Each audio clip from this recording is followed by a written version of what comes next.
norbait ezkutuan. Behatzak bihurritu, ean norbaitek aztua duen, akorde minoren bai. Bueno, eta goizeko 11 gutxi baditugu, eta lehen aipatu dizudan bezalaxe, gaur hementxe hitzordu egina dugu sustatuko Luistxo Fernandezekin. Kaixo, Luistxo, egunon? Kaixo Latz, hemen gaude berriro, eta Twitchetik jarraitzen gaituzten apurroiei esateko, Inigo Arritxen ordez, gaur, seguri erratiko beste esateri badaukagula hor, Olatz Etxeberria. Hoxe, Inigo porretara juntzaigu, eta gaur hementxe izango naiz zuekin, eta bai, gogoratu arazi, gure entzulei baita ere, martxotik hementxe Twitchetik aigiala, ezta, saio hau zuzenen eskaintzen. Bai, eta gero YouTubera igotzen ditugu, eta sustatu.eus/multimedian, hor gaude gure jardunak, zuere laster YouTubeen egongo zara Olatz. Oso ondo, Luistxo. Bueno, gaur San Ferminetan murgilduta daude hortxe Iruñan, Luistxo, ez dakit, juteko asmoi badaukezun, San Fermin zalea zean? Telebistatik aztertu izan ditut entzierroak urteetan, eta ja badakit zein dan posizio egokia segurtasunez ibiltzeko entzierroan, eta da etxeko sofa. Gaur ere, ez dut uste gauza larririk gertatu daitekenik, baina toki segurua horixe izan dela esan dezaket. Hoi seguro, ez da ziur. Eta, bueno, bisita jaietara eta hola, bueno, adin batekin, orain baino gehiago, eta alduenak disfrutatu pandemia urte hauen ondoren, disfrutatu ez dela. Ibilitakoa beraz, ez da, Luistxo, rutziko? Bai, baina, bueno, ja pixka soilduta eta hor ere gaude batzuk, eta gaur lanean behintzat. Hoxe, beste batzuk utziko jugu hain, hortxe parrandan ibiltzeko aukera hori. Bueno, gu gurera, Luistxo, albiste bitxi batekin hasiko dugu gorko saioa, ez da? Bitxie, eta baita ere, jolaserako bide ematen diuna baita ere? Bai, hola da. Azken teknologiei begiratu beharrean, informazio batekin egin nuen topo, orain dela aste batzuk, eta oso kurioso iruditu zitzaidan, euskal zenbakien izenen etimologia. Eta pentsatu nuen, Wikipedia ere editatzen dut, eta Wikipediarako editatu bitartean, ze oso bitxia da, artikulua aste honetako sustatun dago, eta sartu zaitezketean, eta irakurri hor, eta baita ere Wikipediaran non osoago dagoen kontua, pentsatu nuen, guazen ilustratzera, kontu hau, eta izuzen ere sustatuko lankide batek egin zidan mesedea eskuekin keinu batzuk eginez, ze kontua da,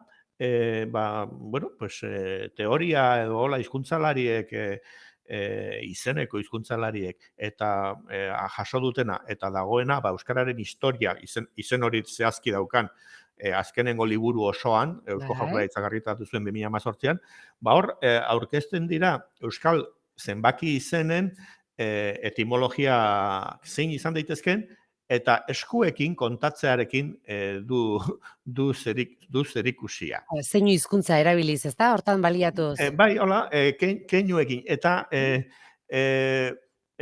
bitxiak dira, ez dira oso intuitiboak, baina, parekotasunak omen dituzte beste hizkuntza batzuetan ere, keinu horiek erabili izan direlako, bai kontatzeko, eta bai ere zenbakiaren izena bera ere keinutik eratortzen dalako, ez? Eta, eta euskera, hizkuntza isolatua da, eta zenbaki izen batzuk badaukate antzekotasun bat beste batzuekin. 6, hizkuntza erromantzetako 6, 6 horrekin antzekoa dela, baina beste jatorri bat aitortzen diote hizkuntzalariek, eta 2 zenbakia ere, adibidez, grekerazko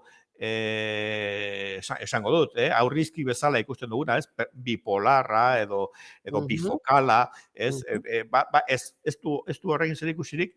Eta, astera goaz, Twitchetik hasiko naiz ni ekeinuak egiten, eta ahal bada irratiz ere saiatuko gara zertzen. Orduan, etxen daudenai gonbitea luzatuko ju, ezta? Bai, batetik Laura, hau aldarrikatzen duena, da batez ere Joseba Lakarra hizkuntzalaria, liburu horretan atal hau idatzi duena, protoeuskararen inguruan. Eta batetik Laura da, eskuan lau atzamar erakustea, erpurua baina bilduta. Eta orduan, erakusletik hasita izango zen bat, 2, hiru eta lau, Vale. atzamar txikiraino, atzamar edo eri, iparraldeko forma, atzamarra Eri, eritzeko da, eria da, mhm, ezta? Eta, bueno, bat zenbakiak, beste esan nahi behar luke, baina bigarren atzamarra seinalatzen dugunean, bai. hori goian dagoen atzamarra da. Eta goi hori protoeuskaran goni, gui, bi, Ah, hortikan omen dator bi zenbakia. vale, vale, Hiru zenbakiari buruz sustatu gauza kontatu dugu, baina bueno, gero beste teoria bat ere badago, baina kontua da, txikiena, bai. laugarrena, labur, eri laburra litzateke, labur, laur, hori Mhm, ezaguna da, laur forma dala lau zenbakian zera, eta orduan laburra litzateke laur laur, laugarren zenbakia. vale, Hiruarentzako ezalpen bat ere badago, baina bueno, beste baterako utziko dugu. Orduan, iritsi gara lauraino. Eta orain, ukabila bilduko dut, vale. bost atzamarrak dauzka dana bilduta, Helduta, eta hau protoeuskaran bor. Eta zer da bor protoeuskara berreraiki durten horretan? Da biribila. mhm, Beste erro batzuetan ere sortzen da borobil edo biribil hitza mhm, ere hortik dator, bor, hor, eta orduan bor, bortz, bost. vale, hortik Hortikan dator, letorki. ezta? Bai, Mhm, kontua da, bortz, noski, ez da ere euskara zaharra, ez, bost baino zaharrago bai, baina euskara bizia da, Nafarroan hain zuzen ere, eta bai, Ipar Euskal Herrian ere bai. Esan dezagun, euskararen ekialdeko forma bortz dala. bortz dela, bai. Orduan, iritsi gara bosteaino. Eta bortz honi aldamenean atzamar bat gehitzen badio, seni edo sein bat litzateke hau. Mhm. Zer da sein edo seni protoeuskaran? Haurtxoa. Bueno, horrela ikusita Luistxo ematen du huts eta bat, ezta? Bueno, bor horren ondoan, umetxo bat erakustean litzateke sei esateko Sei, keinua. era Eta hontan orduan, bai, baina eh, bestela aur edo ume edo zeinekoa edo semez hitzearen protoeuskarazko forma horretatik seni sei letorke. sei. Mhm. Eta bi erakusten baditut, hau litzateke bortzaz bi. Bi. Bortzazpi, bortzazpi, zazpi. Eh? Vale. Berak Bortzazpi, esaten du, ezta? hiru, hau sinistu beharra dago, Bueno, Mhm. ez dut nik asmatu, Da, erreferentziak daude Wikipedian Badaude, ezta? eta sustatuko artikuluan ere bai. Orduan, iritsi gara zazpira, bortzazpi, hortikan, bueno, hiru silabako formakuntza horretatik, bat galdu zen lehenengoa. Zuen keinoak egiten ari zara. Hombre, hementxe Ikasten, dago nire sartuta jolasen, Eta zortzi, hau ja pixkat komplikatuagoa da, Bai? eta honetarako nire lankideei sustatu egiten laguntzen diaten kodesintas enpresako lankideei, eskuak erakusteko esanean, eta bueno, modelo eta esku politenak zeuzkanak erakutsi zizkian horrela, Vale. atzamar koskorrak, claro, koskorrak biztan behar dira. Jarri ezkero bi ukabil elkarri ikutzen eta koskorrak erakusten dizkiozula aurrekoari, koskorrak izatez 8 dira. Bat, bi, Zortzi. hiru, lau, bost. Mhm. Eta itxuraz honek mendizerra zorrotz baten itxura ematen du, Mhm. eta Izan daite. zorrotzi esango litzateke 8 eren aurrekaria. Vale, Eh, zorrotzi, zorrotzi. Bai, erakusten dugu mendizerra zorrotz bat, Bai, zortzi erikoskorrak, edo zortzi atzamarko eskorrak bai, bai. erakusten ditugularik, ez dakit irratetik ulertzen diate, baina Twitcheko lagunak gu bezala igual hariko dia keinu bitxi Hortxe. hau egiten, eta hortikan zortzi. Bueno, Mhm. bederatzi zenbakiak, beste zer bat, beste esanai bat, o beste forma bat luke, 10etik bat kendu bat erantzi, hola, ez dauka Mhm. esku zeinu hauekin, baina aldiz 10 hitza, lehen ikusi, bor, esan dugu, ukabila, Bai, bortz horren jatorria litzateke. bai. Baina bi ukabilak elkartuta, hola, bola handi bat egita, izango litzateke bor. Eta hau, protoeuskaran litzateke, bor handia, edo biribil handia. Ah, Ari naiz, biribil handi bat egiten, bor bai. handi bat egiten, 10 10. atzamarrak biribil bat hori ari naiz Hortzen, egiten ezta? orain hemen Twitchen aurrean nire aurpegia estaliz ikusten duzue bor handi hori bestela nire buruaren bor beste bor bat ere hor badago. Hortxe. Baina hau litzateke bor 10 hortikan eta gero bosten multiploak ere hola osatzen dira. Vale. Egiten badut bor eta Bai. bor 15 da Mhm. eta bor eta beste bor bat, bor geni, ari naiz bor geni litzateke bor bat gehiago, beste bosteko bat, Vale. 15 ondoren bor geni, Hogei. bor geni horretatik eratortzen da omen da, haren bere fonetika historikoak aztertu dituen aldaketekin, hogei. Hogei. Vale. Orduan, bor geni, esaten genuen nola ukabilarekin, Bai. protoeuskaran, bor geni, ez ginen egiten olako agur komunista bat elkarri, baizik eta hogei adierazteko Vale. formula hori omen zan. Vale. Oze bitxi, eh? Nik saltzen dizuet hau, erosi dudan prezio berean. Bai, eta oso interesgarria. Oso Eta interesgarria. azalpenak zeuden testuetan, Bai. esan du Euskararen historia liburuan, eta beste artikulu zientifiko batzutan ere bai, Mhm. badaude polemikak, hau ez dutena onartzen, esaten dutenak, igual Iberiararen zenbakiekin lotura batzu daude, eta Vale. guk egin du hori, eta gainera bide batez, nire lankide bat, Urtzi Odriozola jarri ditu bere Modelo sustatu lanak egin, artikuluan, ezta? eta Wikipedian ikusten dianak, ez dira nire esku kaskarra hauek, esku hobeak jarri ditugu, keinu hauek eta adierazteko, eta Bai. hortxe. Eta izatez, Wikipedia, hiru zenbakian ez gara sartu, litzateke lau atzamarren keinu honekin erakustea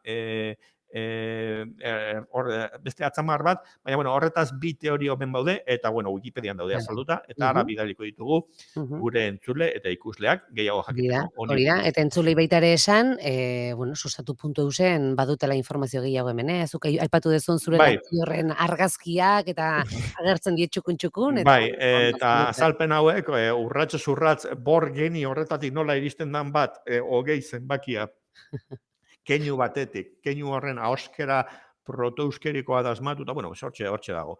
Ez dago gaur lehenengo sustatu lagun, eta lehenengo artikulua gaurkoa, gaur bertan argitaratu zerbait da, baina, bueno, azaleko artikuluen artean, pues hortxe. Topatuko dugu. Oso ondo, eta beste bixi guain, Luistxo, beste albiste bitxi bat aipatuko dugu, Bueno, ezta? bai, bueno, webgune bat artista batek egin duena. Royalty Now izeneko webgune bada, sustatu nere lotura daukazue, oin hilaran laugarren edo bosgarren da, eta zer egiten du Royalty Now beka Saladin izeneko diseinatzaile grafikoak, saiatuko naiz, irudi bat partekatzen, gure teknikoari esango diogu, eta hementxe ikusten ari gara Catalina Aragoikoa, Bai. erretratu bat, hau izan zen Inglaterrako Enrique Zortzigarrenaren lehenengo emaztea, gero 5 pasei izan zian denak oso sorte txarrekoak, buruak eta moztu izan zituen gizonark, eta orduan batetik erretratu bat garaiko margo batena, eta artistanek egiten duena da fotoerrealismora hurbildu irudia. Eta ikusten ari gara, alde batetik lantzen du erretratu originalaren eraiketa bat egiten du, baina gero aurpegia bera moldatzen du, eta orain ikusten dugu Katalinaren, ari naiz Twitchetik erakusten, Katalinaren erretratu zaharra, baina aurpegi berdinak keinu moderno batekin, ez? Ilea askatuta daukan neska gazte ilegorri bat, pertsona bera dela esango genuke, pertsona honi erretratu bat egingo banio, artista baten, margolari batek alako bat egingo nioke, baina aldrebes egiteko prozesua da. Pertsona antzinako pertsona baten arpegian berreiketak dira, ez? Beste adide bat, Octaviano edo Augusto emperadorea, Erromanko emperadorea duela 2000 eta piko urtekoa, eta, bueno, pues, exekutibo guapo edo aktore Vale, baten ze itxure, bai, tipo dotore bat Interesgarri bat, bai. berreraiki du, Mhm. eta, bueno, pues, orduko aurpegiak ere gaurko gizakiena bezalakoak izango ziren, Bai, batzuk izango ziren dotoreago eta beste batzuk zatarrago. horixe, gaur Eta bezala. beste bat, Eltzeko dama, dela, Mhm. arte iberiarrean hain zuzen ere, eta Espainiako arkeologian ezaguna den figura bat, Bai, eta, bueno, figura hau, igual, ez da retratu errealista bat, baina hala ere pertsona bat atzean berreraiki du, eta alaxe.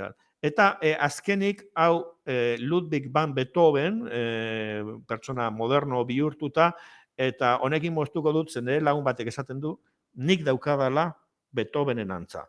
bai, Eta orduan, zea, fíjate zu. bueno, orain Twitchen, hor da, Oin bakoitzek intzala etxen, ezta, orduan, bere konparazioa. zuri eskatuko dizut azkenengo epai hau, ikusten ari gara, Beethoven zaharra, Beethoven berreraikia royalty now delako webgune honetan, Bai. eta orain, ni. Nuke ezezkoik esango, Luisjo? Bai, bai. Ba, hilekatzen jarrita ere, antzekotasun bat daukezue, Eta, bueno, pues hortxe da. Nire Zure nahi, burui hartza aldiozu. pixka pai. Eta Bai, daukazu taukera, gainera, bai. badago familian, Fernandez Tarron artean, Alemaniako beste pertsonaia batzuekin ere antza daukagula. Nire anaia Ernestok, Rudi Boller futbolariaren erretrato identikoa Bai, da.